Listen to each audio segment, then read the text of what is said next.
What's shaking, everybody? It's your boy King of the Golden State, blah, blah, blah, blah, blah, blah, blah, blah, blah, blah, coming at you with another edition of the Wednesday Pile.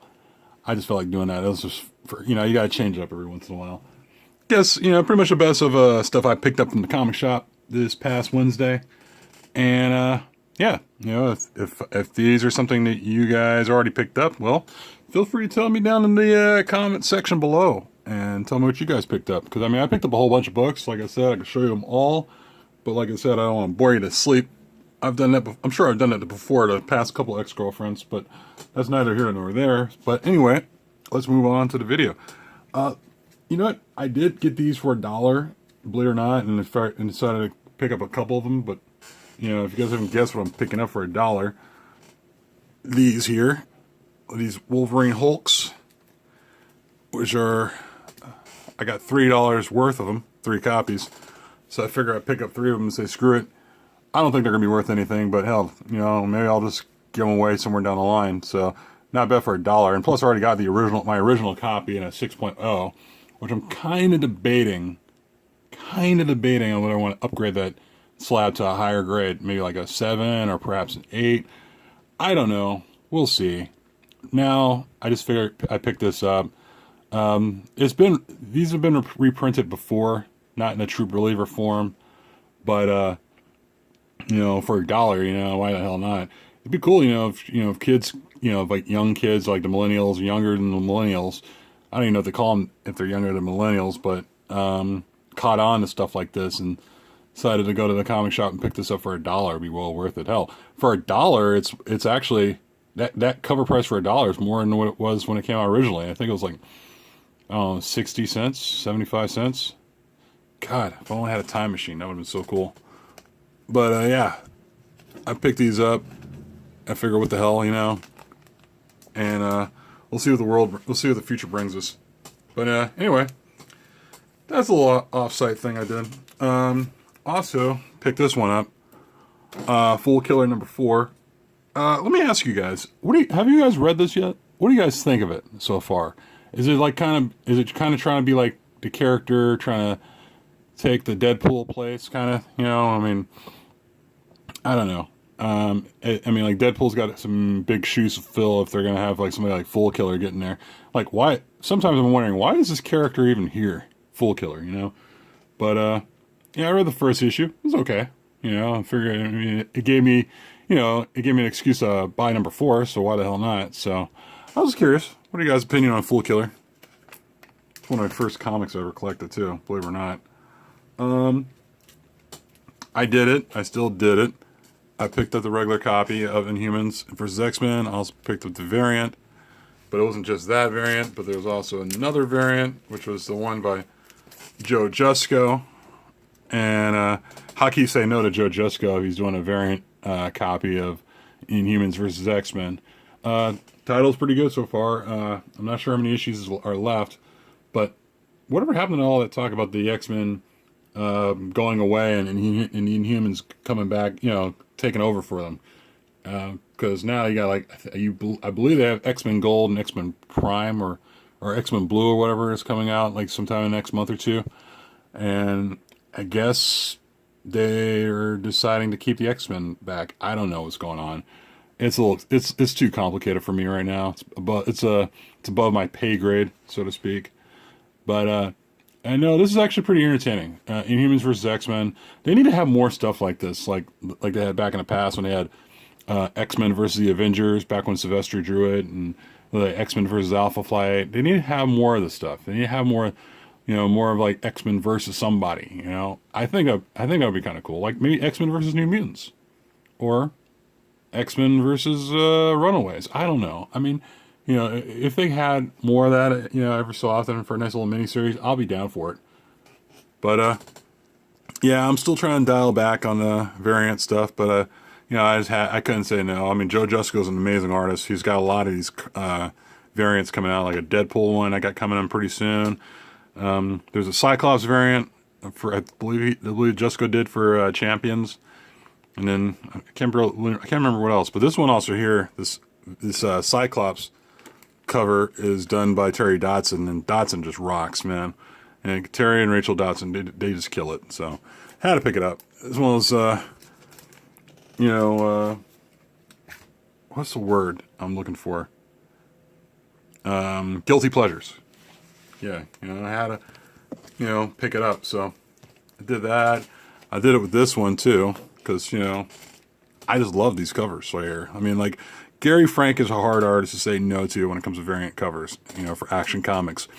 And, like, I think I may have said before, but Gary Frank, in my opinion, is probably one of the most underrated artists out there. I mean, he followed after Dale Keown when he did the Hulk. And at first, you were kind of like, he's okay. But he got better and better and better. And even today, this is a Gary Frank cover. And that's such a cool looking cover. So I haven't got around to reading the last couple of issues of Action Comics. But so far, so good. As long as they keep Action Comics good, I'm fine with it. I mean, Jurgens is I'm not saying he's a great writer. He's a decent writer. But like I said, as long as they keep Action Comics, which in my opinion, as far as comic books go, should be a massive staple in the comic book universe. Because like there's been years where Action Comics has been like very ho-hum. And that was like the old 52. Sometimes in the new 52 a little bit. But like Action Comics is where Superman debuted. This should be a massive staple to always make this a popular title. That's just my opinion. And you gotta love the title.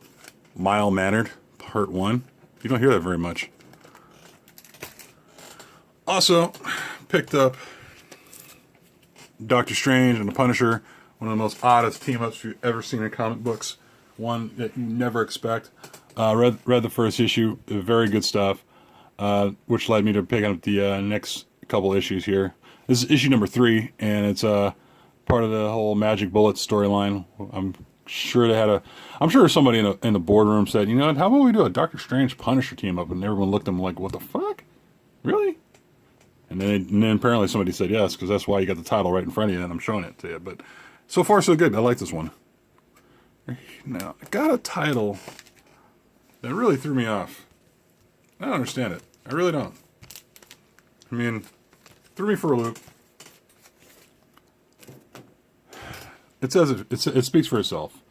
Justice League Rebirth. Yes, I did get the variant. Why not? Justice League Rebirth. I believe they had a Justice League Rebirth not too long ago, if I recall, guys. Yeah, and it has Superman, Batman, and all the other fixins, so to speak. So it's just weird to see this, but I'll go with it. I mean, I guess there's Justice League and there's Justice League of America. I guess is a big difference. So I mean, you look at all these characters like Lobo, Killer Frost, Ray, Batman, Vixen. Many others, and you're kind of like, all right, well, I guess we'll see how this works, I mean, who knows? I mean, it's got a Ryan Otley variant cover. I'm gonna read it. It's just weird how, I didn't hear anything about it. Then again, I never heard anything about the Killer Frost or Ray Rebirth coming up. But, Killer Frost and Ray Rebirth, I mean, those are just, I don't know. Does it really count if they're reborn if they never really died? I mean, no one really cared. Like it's almost like that person you never cared about just died and they came back and you're like, we never knew you left. But yeah, I don't know. I mean, DC's getting out of there, man. They're out there, man. Let's add another Justice League title. So I don't know. I'll read it. Whatever. I'll bite. And then what else I got here? Got last thing before I let you guys run off and do your thing. I did go variant style on Kingpin, but why the hell not? I like the Kingpin stories. I really do. But yeah, I like the first, I think it was the first miniseries that the Kingpin series came out with, but for Marvel was actually pretty good. And that's what led me to read this. I mean, they also had the Kingpin Civil War thing going on, which was kind of weird. But once again, Jeff DeCal, a very good artist. He's done covers for She-Hulk. He does covers for. He did a cover for Jessica Jones that came out not too long ago. He is a very, very good up and coming artist. He did the cover. He didn't do the interior, but like as far as his covers go. Like look at Bullseye, for crying out loud. Isn't that weird? That is just, you don't see that from many artists. I mean, he does a really, really good job. And as far as the Kingpin stories go, they're very good. I'm looking forward to picking up future issues of this. But I saw the hip hop variant for it, and I said no, absolutely not, because it just looks so stupid. I forgot from which hip hop album it was from, but it didn't matter. All I know is it just looks stupid. But other than that, I'm looking forward to reading this, guys. Yeah, tell me what you guys picked up. Something that I may have not looked at or overlooked, or something I just didn't decide to, go with. But, tell me what you guys picked up. I might already have it, but I just didn't feel like showing it on the camera. Anyway, if you guys like what you see here, please leave a like down on the bottom. Feel free to subscribe if you guys haven't. Leave a comment, like I said before, down below in the description, down there below in the comment box.